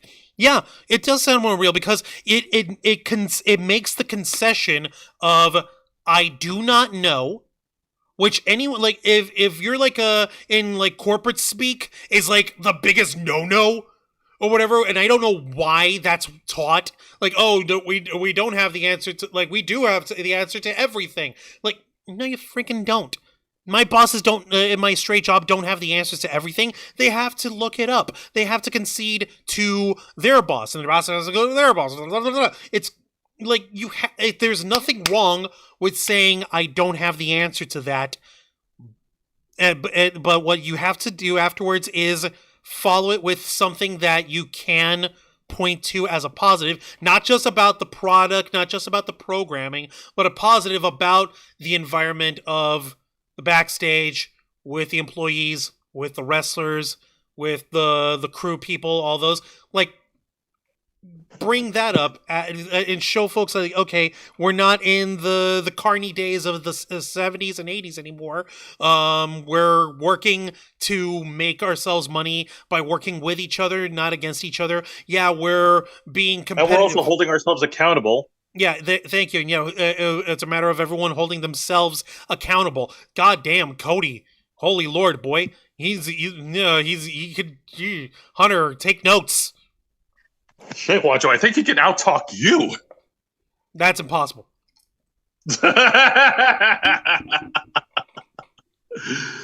being said, so I guess I should get this question out of the way. If I were in a war of words with Cody Rhodes, I think I'd last at least the first round. Okay? He's coming at me with like the reforged Anduril, the Flame of the West, the sword of the King of Gondor. I've got a butter knife compared to him. Okay, not a butter knife. A dull katana. Okay? While he's all dressed in stars and stripes. Oh my god. Like, it's that kind of thing. I do not dare compare myself to his gift of gab.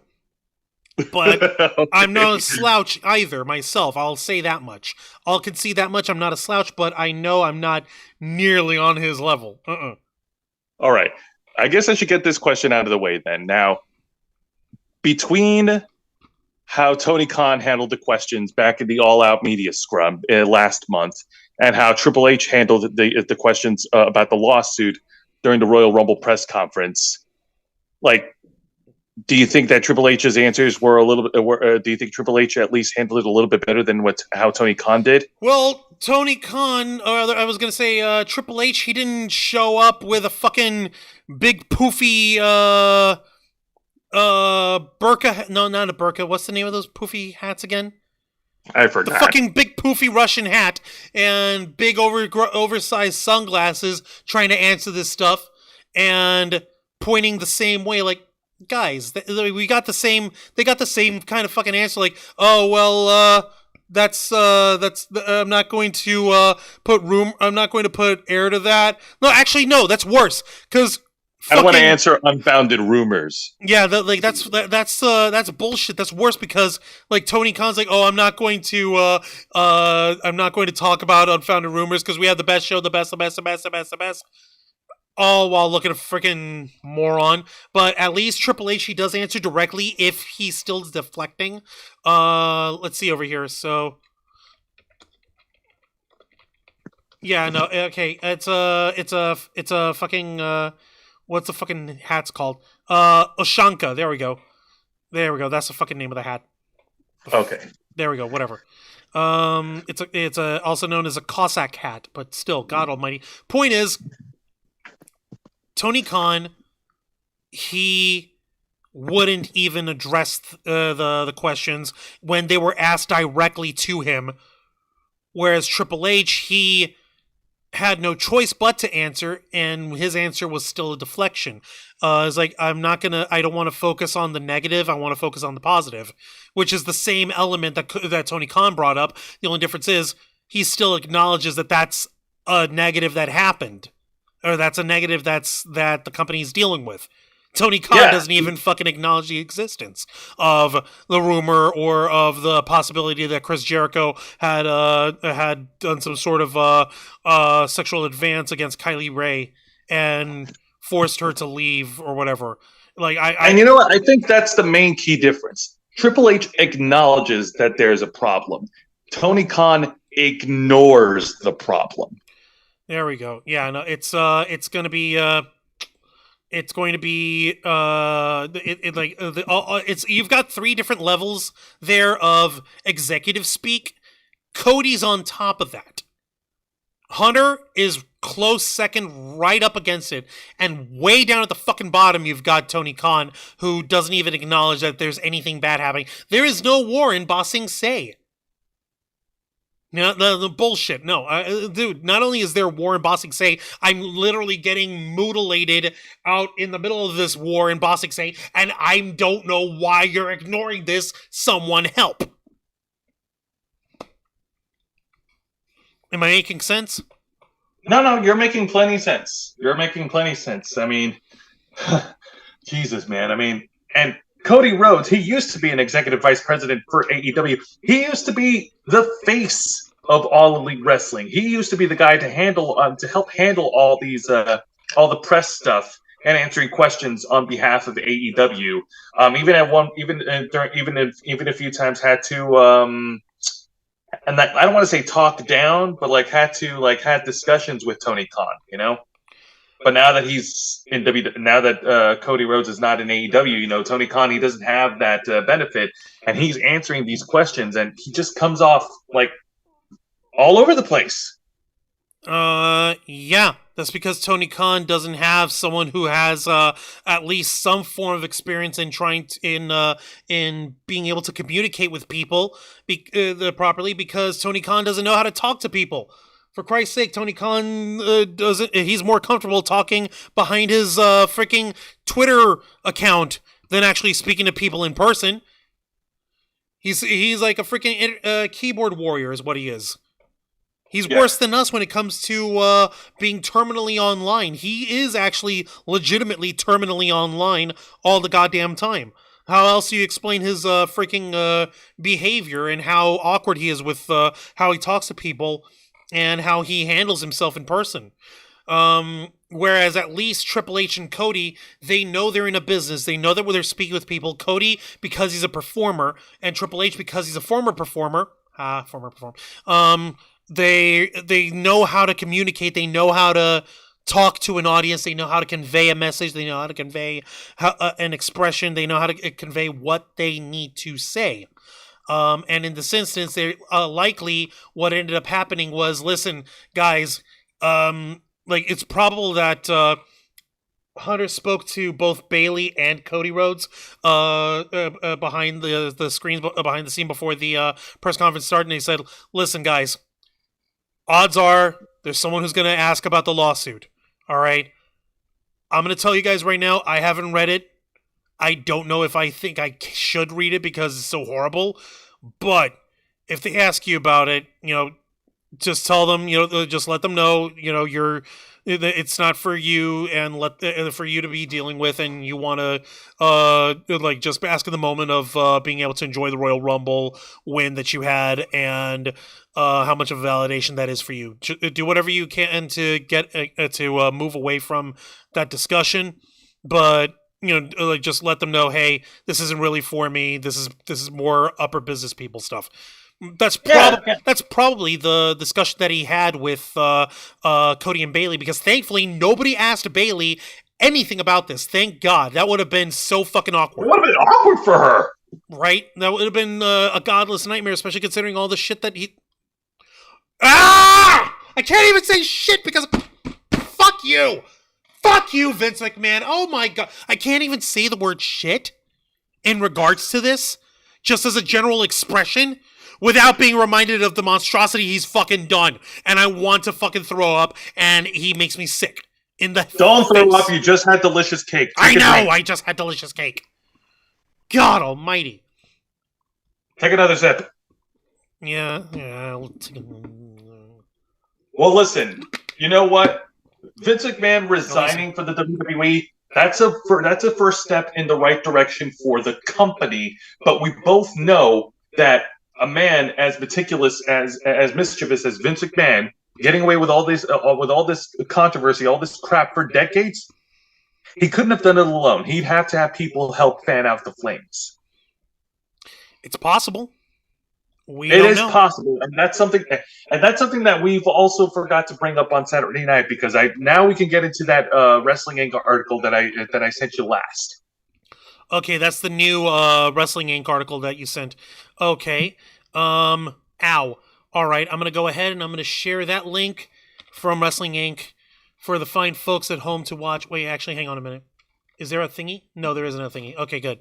All right, and this one is also from Wrestling Inc. Like as they said, headline reads, get a load of this, folks.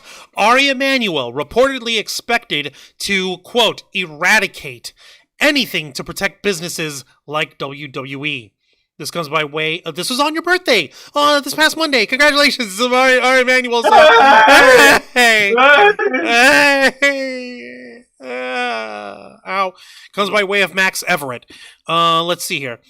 Last Thursday saw WWE rocked with a lawsuit filed against the company, Vince McMahon and John Laurinaitis, following allegations of sexual exploitation and trafficking. WWE's parent organization, TKO Group Holdings, addressed the allegations in a statement, and McMahon later resigned from his positions with both companies. Reporting on the matter, PW Insider noted that those thinking Ari Emanuel could feel somewhat benefited by McMahon's allegations would be wrong, considering he had not only bought WWE, but had its daughter working in its headquarters. So Ari Emanuel had his own daughter working at TKO. So working at WWE. So, fuck. Emanuel is also expected to ferociously eradicate anything that could potentially harm his businesses. It was pointed out that Emanuel pulled out of a $400 million deal with Saudi Arabia in 2018. Something Vince McMahon's WWE's refused to do, and later helped to broker UFC's deal with the Kingdom without blinking an eye. As such, he'll have no problem removing anything and anyone who could negatively impact his businesses going forward. The PW Insider article also states that each defendant party mentioned in the lawsuit has 21 days to respond when it's confirmed that they have been served, pending any petitions for requesting additional time. However, as of this morning, no one has been recorded as having been served. That said, McMahon's exit could be the first of many.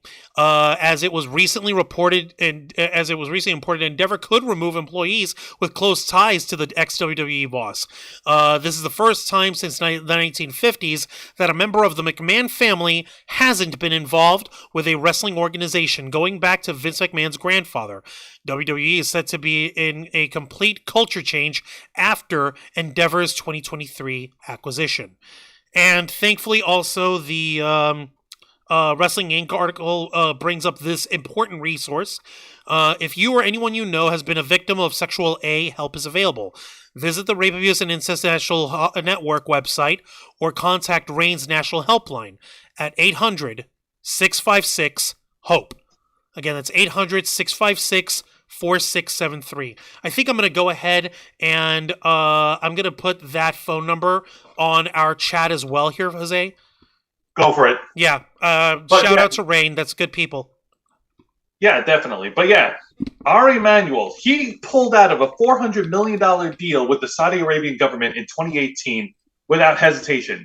If this is true, like, he is not afraid to cut as many people as possible in the WWE who's had any connections, any close ties with Vince McMahon. Now, question: do you think we should look up the WWE's employees right now, see who might be potentially on the chopping block? Well, I haven't seen it. Well, it looks like somebody on social media, actually, I forgot who it was, but they tried to click on Vince McMahon's page on WWE.com, and his profile's gone. Yeah, his profile is 100% gone. Bye-bye. Yeah. Yeah. Let me actually take a look over here. Who we are, leadership. Let me see here. Leadership. Okay, so, all right. I'm just taking out the leadership over here. Oh wait, sorry. Yeah, I still have the article there. Give me a second. So who could possibly be affected? We have Nick Khan. We have Triple H, Paul Levesque. Let's see, Brad Blum, who's the chief operating officer. Let me see here. Let's see, there's also Andrew Schleimer, the TKO chief financial officer. And that's it? Really? I think that's really much it. I don't think... I could have sworn there were more people on the board. Probably, but here's the thing. I don't think that Triple H or Nick Khan have anything to worry about, because as far as they're concerned for the company, Triple H is helping with the television product of the WWE, and it's bringing in better TV ratings every week.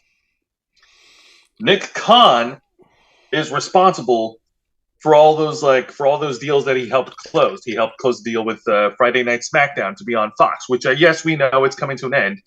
He also helped strike the deal with the WWE and Peacock for their streaming services. Right. Okay, so let me take a look over here. I'm just doing a comparison real quick. All right, because I'm looking at the TKO board of directors. I see Ari Emanuel.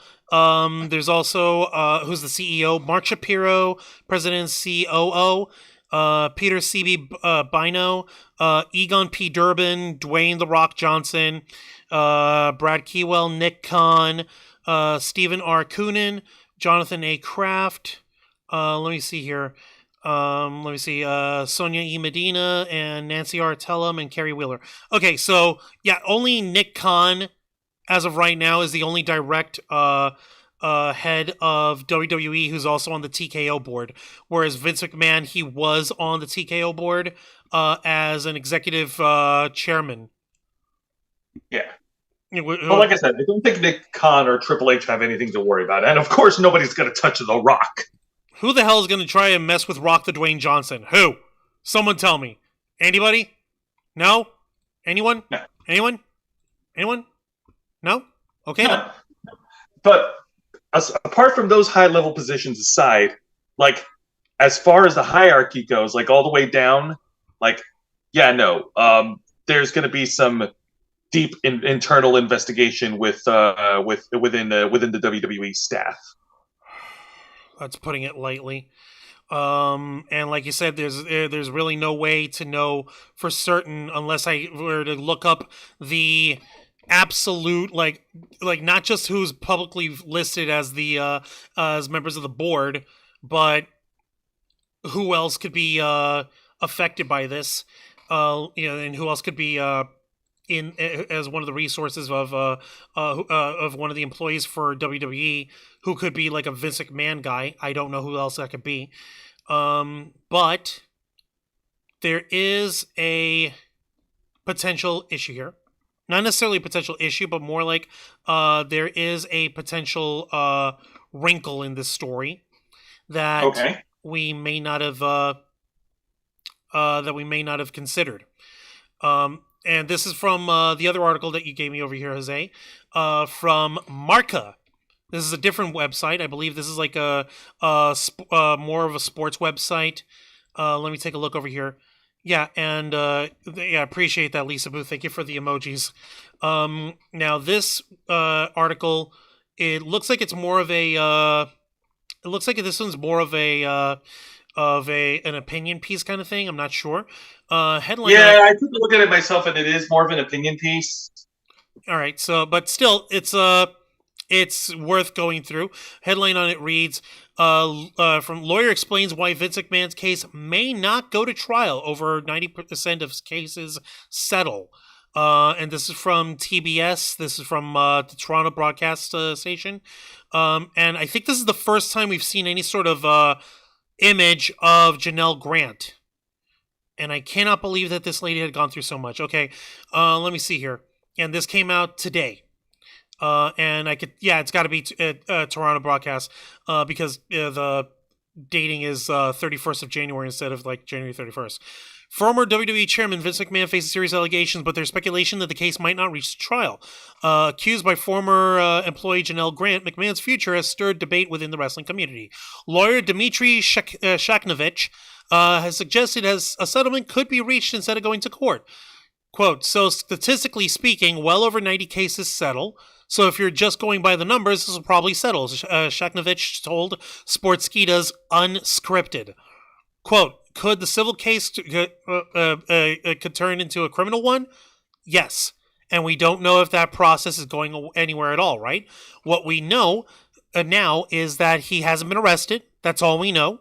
The allegations here do kind of sound criminal. And so, is it possible? Sure. We can't, again, jump to that conclusion. That will simply be unfair to do. Shakhnovich also claimed that TKO Group Holdings itself may not be embroiled in the legal battle if it progresses further. Quote, Generally, in terms of vicarious liability, even if TKO was the owner at the time of the conduct, generally vicarious liability, meaning one party being liable for the conduct of another, doesn't pass with what they call intentional conduct. He added, "This is intentional conduct.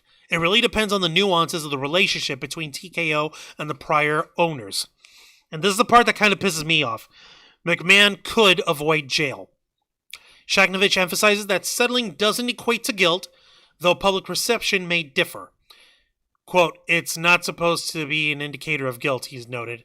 "Maybe in the settlement agreement there'll be a provision that says that this is being settled, but not because there is any wrongdoing, but simply because we want to avoid future costs and expenses. That happens all the time, and there will be confidentiality provisions in that settlement agreement as well."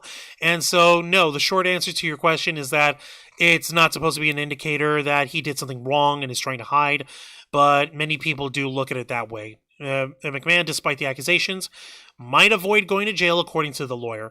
Quote, folks all over are writing about it, about him being sentenced and going to jail and all these other things. This is not a criminal case, right? This is the mistake that many people made, at least in their minds, when P. Diddy was sued just a few months back, and in other cases such as this. Nobody goes to jail as a result of a civil case. Now, as a result of the conduct underlying the case, the allegation seems criminal. So people make that jump, and that's fine, but we can't draw inferences that aren't there, right? Even if he would be arrested or charged or indicted. And that takes care of the article there. Okay, so, yeah, that's the other thing we got to remember, folks. This is a civil case. It's not a criminal case. In civil cases, it's liability. It's who has the most liability, which party is more responsible for the situations, rather than who's committed a crime. Now, off the top of my head, I'm not a legal expert. I'm not a lawyer, but my figuring is it's possible that it somehow does go to trial. I sincerely doubt it. Because like Shacknovich said, 90% of these kind of cases usually settle. But if A, it goes to trial, and B, McMahon is found to be liable, then one other possibility, along with having to pay whatever damages in terms of liability McMahon would have to pay to Ms. Grant, it's possible that the judge could cite specific elements in the case and refer them to a law enforcement agency in order to press criminal charges against him because of the amount of time that had passed. There's no, it's possible that there's no statute of limitations in regards to that specifically. I would actually have to look it up over here. No, you're good. But yeah, no, Vince McMahon, he has so much freaking money laying around in his wallets at home that he could easily settle out of court with this case and just pay the fucking settlement and not have to and avoid jail time. He's done it before. Okay. I'm looking for it right now. And and thank you, Juan, for actually bringing that up. Was it? Okay, if I'm reading this correctly, thank you, Rain, for bringing this up. Yay. Okay. Well, kind of yay because it's fucked up, but yay. Okay. Question: what, like, in terms of if this is classified as sexual assault in the first degree? And I'm going to show this to you guys. I'm going to give you fine folks. Stop it. I'm going to give you fine folks the link so you can read this as well. I want my audience to be very well read. Oh, for cripe's sake, come on.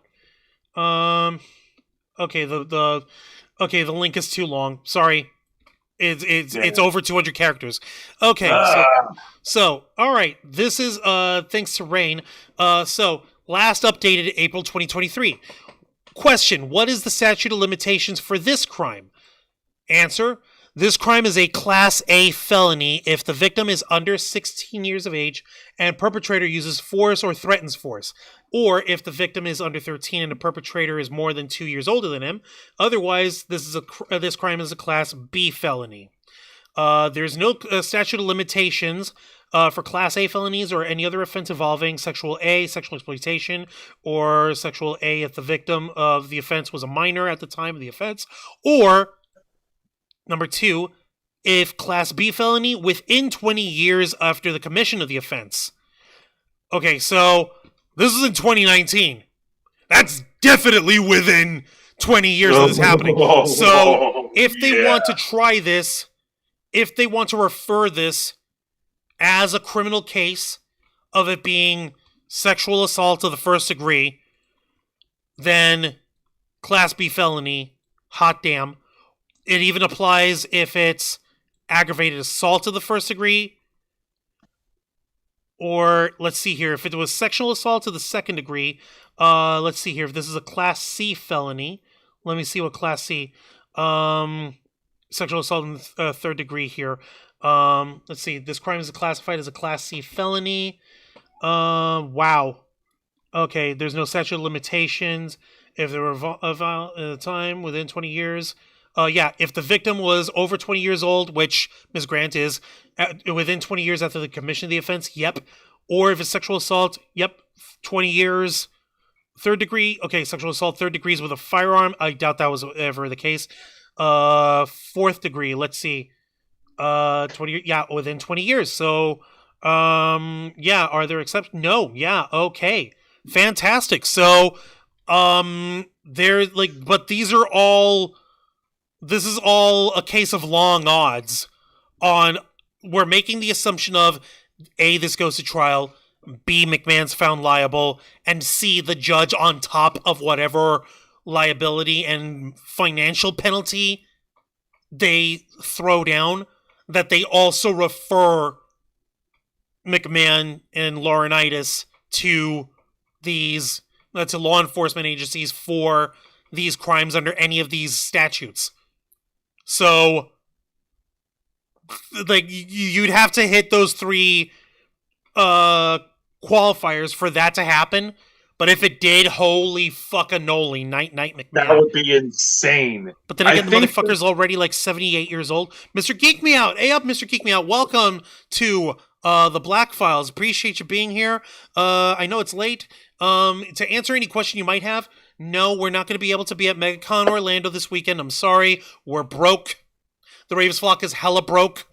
We are broker than a joker. Everybody, that's not in the cards for us this year. We're broker than a joker with a red hot poker. Holy crap. Sorry. Yeah. But that being said, getting back to the subject, it's possible that it'll go that way, Juancho, because, like, you know, Vince McMahon said himself, he's vigorously going to He's going to vigorously defend himself. But the easiest way for him to do that is for him to settle. The easiest way. Anybody, any lawyer worth their weight, worth their salt, will tell him, listen, this 67-page document has your texts. It has your text messaging. This was you. We cannot argue against that. There is no argument against that. You will be found liable, and the financial cost will be steep. Settle with this lady. Here's a dollar amount. Pay it. Be done with it. But I'm Vince McMahon, damn it! I'm a genetic jackhammer. Which is ironic that, Vince McMahon could have easily settled, which is ironic because the whole thing started when Vince McMahon skipped a payment. Right? He stopped paying altogether. He didn't just skip a payment. He stopped paying her. And, like, McMahon, I guess he doesn't think contracts apply to him when he doesn't feel like paying for them. Okay, well, sucks to suck. Here you go. Here's a fucking lawsuit for you. Nice going, idiot. Oh, you recovered from your surgery. Holy shit. Excellent job. Congratulations, Mr. Geek Me Out. I hope you're all right. Awesome. Very good. Very good. We hope you're doing all right here, buddy. Oh, God. All All right, so yeah, like I said, it's these are gambles of long odds, but it's doable. But it's possible. It's not outside the realm of possibility. If McMahon's stubborn and stupid enough to let it go to trial, then everything that happens to him afterward falls squarely on his ass. Yeah, no, and no doubt that this entire lawsuit, the whole Vince McMahon lawsuit, and him resigning from the WWE and TKO has caused a ripple effect. It's affected the pay-per-view of the Royal Rumble in terms of Brock Lesnar. It's going to be affecting how Ari Emanuel is going to crack down hard and start cutting people, anyone who has any connection with Vince McMahon. Like I said, this has caused a huge ripple effect on the public image of WWE and internally. No, you're damn right. It has, and that's an issue that McMahon's going to have to answer for in this case, in this lawsuit. All right, so Jose. And you know what? Yeah, and you know what? I'm going to say this right now. I don't care if you're an executive. I don't care if you're a booker. I don't care if you're part of the camera crew. It doesn't matter who you are. If that person in the WWE has participated with Vince McMahon in any capacity, any of his acts, or is aware of these actions from Vince McMahon, but have chosen to ignore it and leave it alone, they should be held accountable. So guilt by omission is the name of your game, Jose, or rather by guilt by association. Yes. Do you agree? Well, I can't disagree much. Like if they had a way to stop it, then they definitely should have, or reported it earlier. But if anyone covered up for it, then it's on them. It's on their head. You know what? That being said, Jose, I'm gonna go ahead and I'm gonna give you your last thoughts, and you can let us know what we can actually expect on tomorrow night's edition of Wrestle Rewind. Yeah, not a problem. So my final thoughts on this whole on the aftermath following Vince McMahon's resignation from the lawsuit by Janelle Grant. You know what? Like I said, this is a first step in the right direction in fostering a much better working environment for the WWE. It'll help them with their public image, and it'll help them internally within the talent and staff. But we can't stop at just Vince McMahon. Anyone, like I said, anyone who had any knowledge of this or participated with Vince McMahon or stood by and did nothing, they also have to own up. They have to own up, and if it means that some of them have to be given the axe, then so be it. And as for Vince McMahon, there is no denying. Vince definitely helped revolutionize sports entertainment, the wrestling product in the past 40 years with the WWE. But that doesn't mean that it's his forever. The WWE does not belong to Vince McMahon. It didn't after TKO Holdings was founded, because he doesn't have that power anymore, and he can't go around and bragging and boasting as if he still had power. All right, this is pretty much it. He's, as far as the company goes, he's done. All I'm gonna say is, hey Vince, congrats on your retirement. You've earned it. Don't come back. Right? No, no. Fucking thank you for that. Holy crap, thank you for that one, Jose. All right. No worries, man. What can we see on Wrestle Rewind tomorrow night, Jose? Absolutely. For tomorrow night's edition of Wrestle Rewind, which is every Thursday night at 10 p.m. Eastern, right here on YouTube and Kick, we're gonna be changing up the format for tomorrow night, and we're gonna give you the review of the WWE's Royal Rumble, which again was on Saturday, January 27th at the Tropicana Field in St. Petersburg, Florida. We're going to talk about the men's Royal Rumble and the women's Royal Rumble, because there are lots of surprises, lots of unexpected crossovers, lots of unexpected returns, and surprising twists at the end. Yes, Juan already spoiled it earlier about who the winners of the Royal Rumbles are, but we're still going to talk about it nonetheless, because the story is absolutely amazing. So we hope you tune in tomorrow night as me and Juan, we break down the Royal Rumble matches and begin the road to WrestleMania.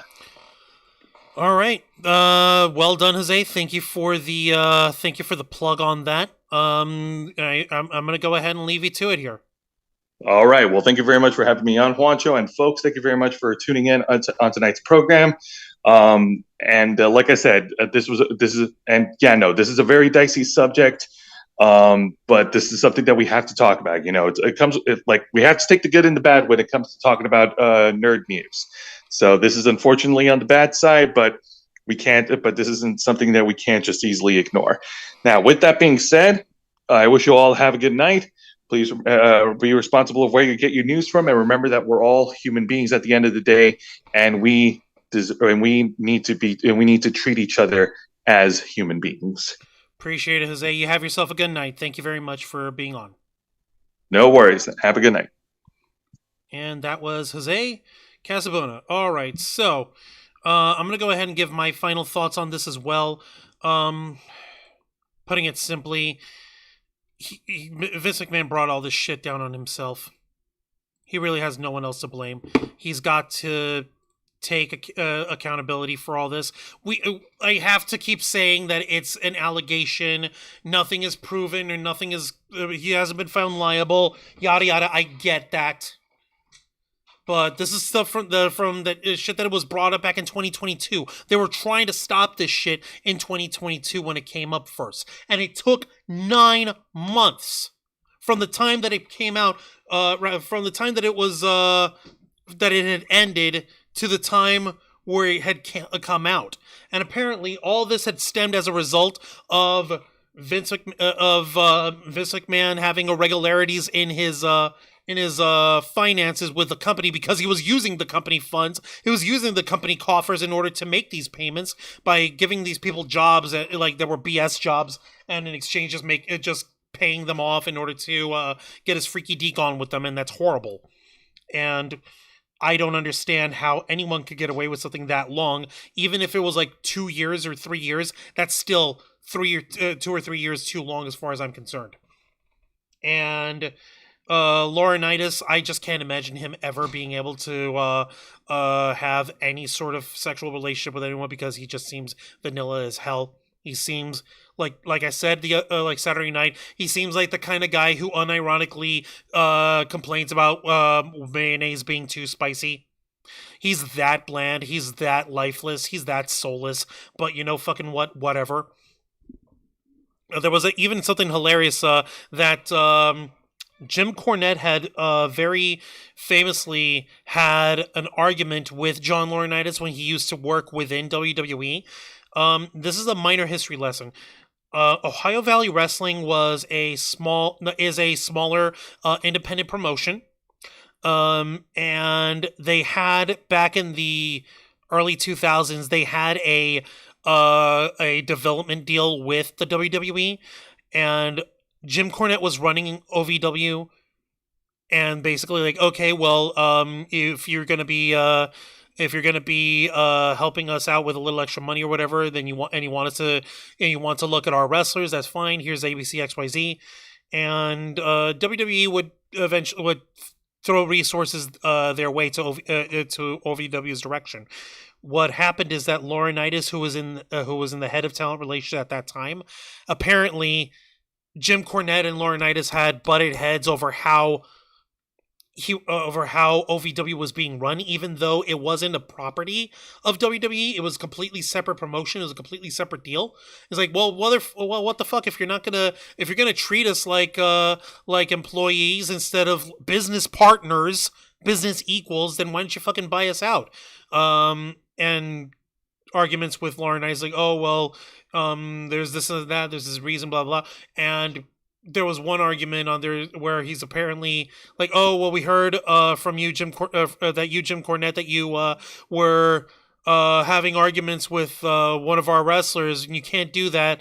We're a publicly traded company. You can't be behaving like that, and you can't have these kind of arguments with our sponsors or with these people. And Cornette was basically saying, like, well, motherfucker, the OVW isn't even a privately traded company. Fucking, like, we're trying to make a living. You're not helping us out that much financially anymore. What the fuck? And when all of this dropped, Jim Cornette basically had his own personal little pat on the back moment. Like, motherfuck you for trying to yell at me for misbehaving in the environment of a publicly traded company when you're doing this shit to an employee. So fuck you. Rightfully so. So, yeah, Imat Roll. How you doing, Imat Roll? Welcome to the Blackfiles. I think you're coming in just as we're wrapping up. Yeah, no, Vince McMahon is fired. He fired himself. Vince screwed Vince, and John Laurinaitis had been replaced forever ago. It couldn't have happened to a more deserving person. And my thoughts on this are very simple. I hope justice is found. I hope that Ms. Grant is made whole again. And I hope that Vince McMahon and John Laurinaitis are held accountable for their actions and their misdeeds. And anyone who was involved in the continuation and either through direct action or through inaction is held accountable at the corporate office as well. That being said, if there's any other developments in these kind of stories, you better believe that you can hear about them right here on this program, the uncensored and uncompromising interview and review podcast of the Ravens flock, The Blackfiles, hosted by yours truly, Juan Arauz. As we delve into the darker side of nerd and geek culture, nerd and pop culture, be sure to request access as we go live every Wednesday night at 10 p.m. Eastern Time, simulcasting on YouTube and Kick. Hit the subscribe or the follow button, ring the notification bell to stay up to date on all of our content, become an inner flocker by hitting the join button, and until next time, continue to follow us on Facebook.com/TheRavensFlock, Twitter.com/RavensFlock13, Instagram.com/TheRavensFlockOnline, Kick.com/TheRavensFlock, and of course, remember to hit the subscribe button and ring that tiny little notification bell right here on our flagship platform, YouTube.com/TheRavensFlock, humble home of the Blackfiles, Los Amigos Play, Wrestle Rewind, and the Ravens Flock. For Jose Casabona and the rest of the flock, I am Juan Arauz. This has been the Blackfiles, and we